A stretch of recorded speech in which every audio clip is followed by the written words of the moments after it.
Super fighting capacity, అద్భుతమైన నిఘా సామర్థ్యం, దాడులను ఎదుర్కొనే శక్తివంతమైన వ్యవస్థ. వీటి కారణంగానే ఇజ్రాయెల్ డిఫెన్స్ ఫోర్స్కు కళ్ళు మూసుకుపోయాయి. యుద్ధానికి 2 నెలల ముందు నుంచే హమాస్ దాడికి ప్రిపేర్ అవుతోంది. ఈ విషయాన్ని ఆర్మీలో పనిచేస్తున్న మహిళా సైనికులు గుర్తించారు. సీనియర్ కమాండర్లకు వార్నింగ్స్ పంపారు. ఇవి సీరియస్గా తీసుకునుంటే పరిస్థితి మరోలా ఉండేది. అక్టోబర్ 7న తెల్లవారుజామున గాజాలో పరిణామాలు తేడాగా ఉన్నట్టు మహిళా సైనికులు తెలుసుకున్నారు. ఈ విషయాన్ని తెల్లవారుజామున సీనియర్ కమాండర్ను నిద్రలేపి మరీ వివరించారు.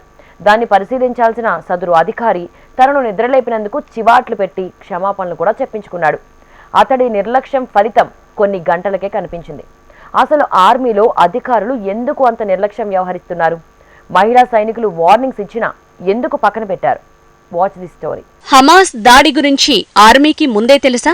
లింగ వివక్షతో ఐడీఎఫ్ కళ్లు మూసుకుపోయాయా? మహిళా సైనికుల వార్నింగ్స్ ని విస్మరించారా? ప్రపంచంలోనే సూపర్ స్ట్రాంగ్ ఆర్మీ ఏది అంటే ఇజ్రాయెల్ డిఫెన్స్ ఫోర్స్ ఐడీఎఫ్ అనే పేరు వినిపిస్తుంది. విస్తీర్ణంలో పెద్దవి, ఆర్థికంగా బలమైన దేశాలుగా పేరున్న శక్తివంతమైన అరబ్ దేశాలతో ఇజ్రాయెల్ యుద్ధాలను చేసింది.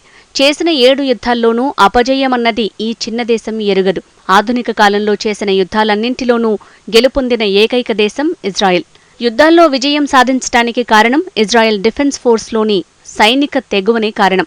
యుద్ధంలో ఐడీఎఫ్ సైనికులు అసమానమైన ధైర్య సాహసాలను ప్రదర్శిస్తారు.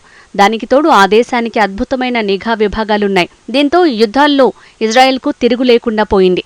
అంత శక్తివంతమైన దేశం హమాస్ దాడిని ఎందుకు ముందే అంచనా వేయలేకపోయింది? ఇదే అందరినీ తొలిచివేస్తున్న $1 మిలియన్ ప్రశ్న. దీనికి ఇంటెలిజెన్స్ వైఫల్యం అని చాలామంది విశ్లేషిస్తారు. కానీ అసలు కారణం అది కాదని ఐడీఎఫ్లోని మహిళా సైనికులు తేల్చి చెప్తున్నారు. ఇజ్రాయెల్ రక్షణ దళాలు లింగ వివక్షతో కళ్లు మూసుకుపోయినట్టు తెలుస్తోంది. అక్టోబర్ 7న దాడికి కొన్ని వారాల ముందే బార్డర్ డిఫెన్స్ విభాగానికి చెందిన మహిళా నిఘా సైనికులు గాజా సరిహద్దు వెంబడి హమాస్ కార్యకలాపాలకు సంబంధించిన విషయమై సీనియర్ కమాండర్లను అప్రమత్తం చేశారు. ఆగస్టు నుంచే సరిహద్దులో హమాస్ డ్రోన్లు తరచుగా వస్తున్నట్టు గుర్తించారు. కొన్నిసార్లు హమాస్ డ్రోన్లు సరిహద్దు కంచెకు 300 మీటర్ల సమీపంలోకి తక్కువ ఎత్తులో ఎగురుతూ కనిపించాయి. కొన్నిసార్లు రోజులో పలుమార్లు డ్రోన్లు ఎగిరేవి. వారాల తరబడి యువ మహిళా నిఘా సైనికులు సరిహద్దులోని చర్యల్ని పరిశీలిస్తున్నారు. సరిహద్దుకు సమీపంలో హమాస్ శిక్షణలను కూడా గమనించారు.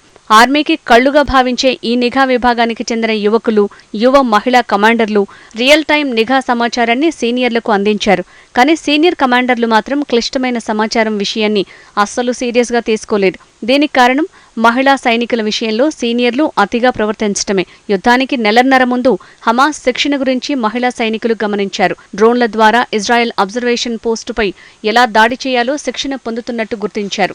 మార్క్వా ట్యాంక్ డమ్మీని క్రియేట్ చేసి హమాస్ రిహార్సల్ చేయటాన్ని పసిగట్టారు. సరిహద్దు వెంబడి హమాస్ గుంతలను తవ్వటం, పేలుడు పదార్థాలను ఉంచటం కూడా మహిళా సైనికులు గుర్తించారు. ఈ విషయంలో సీనియర్ కమాండర్లకు హెచ్చరికలను పంపారు.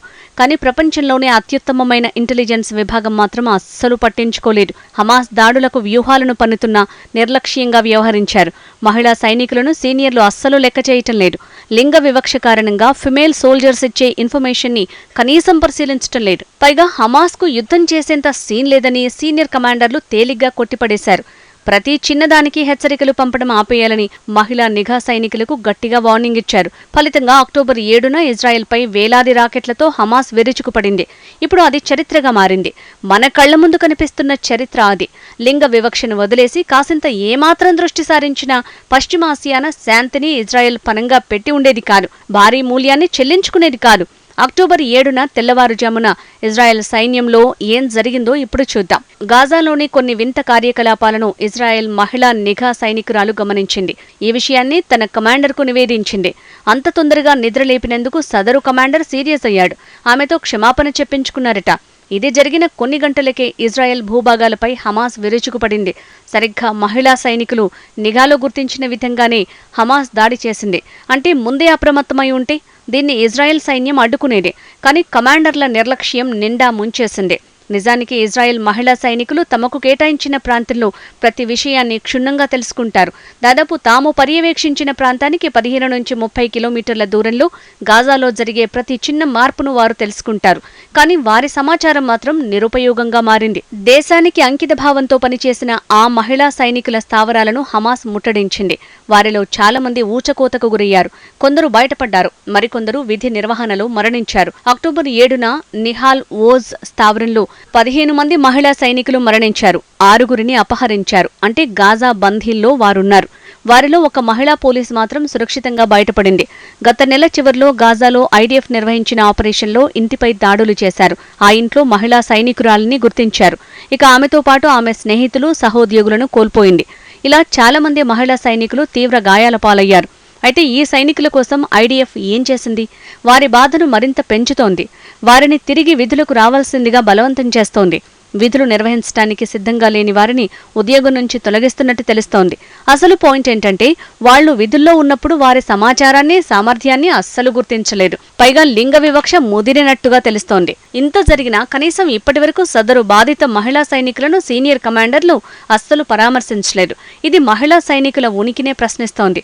అయితే మహిళా సైనికుల విషయంలో ఆర్మీ అనుచితంగా ప్రవర్తించడం ఇదే మొదటిసారి మాత్రం కాదు. ప్రతి 6గురిలో ఒక ఇజ్రాయెల్ మహిళా సైనికురాలు విధుల్లో లైంగిక వేధింపులకు గురవుతున్నారు. చాలా మంది వారిని అసభ్యంగా తాకడం, మరికొందరు పురుష సహోద్యోగుల నుంచి లైంగిక వేధింపులు వంటివి ఎదుర్కొంటున్నారు. నిజానికి మహిళా క్యాడెట్లు పాడటం, సంగీతం వినడం వంటి సాధారణ ఆనందాలను కూడా నిషేధించారు.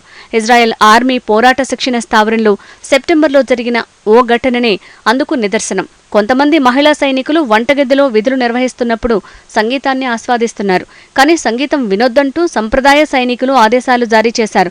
1948లో మహిళా సైనిక విభాగాన్ని ఇజ్రాయెల్ సైన్యంలో అంతర్భాగం చేశారు.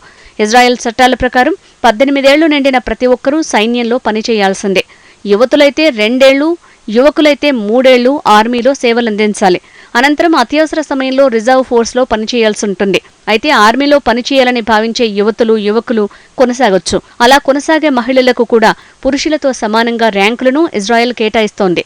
ఇలా మహిళలకు ఆర్మీ ర్యాంకులను కేటాయించిన ఏకైక సైన్యాలు ఇజ్రాయెల్ది ఒకటి. 2021 నాటికి ఐడీఎఫ్లో 40% మంది, ఆఫీస్ కోర్లో 25% మంది మహిళలు పనిచేస్తున్నారు. 2018లో 10,000 మంది మహిళలు శాశ్వత సేవలో ఐడీఎఫ్ కోసం పనిచేశారు. అయితే మిలిటరీలో మహిళల్ని రిక్రూట్ చేయటం మాత్రమే కాదు, వారిని విశ్వసించాలి, వారికి విలువ ఇవ్వాలి, వారిని సమానంగా చూడాలి. లేదంటే మహిళా సైనికులు ఏ ర్యాంకులో ఉన్నా పురుషులు అణిచివేస్తే ప్రయోజనం ఉండదు. పైగా అక్టోబర్ 7 నాటి ఘటనలు పునరావృతమవుతాయి అనటంలో ఎలాంటి సందేహం లేదు.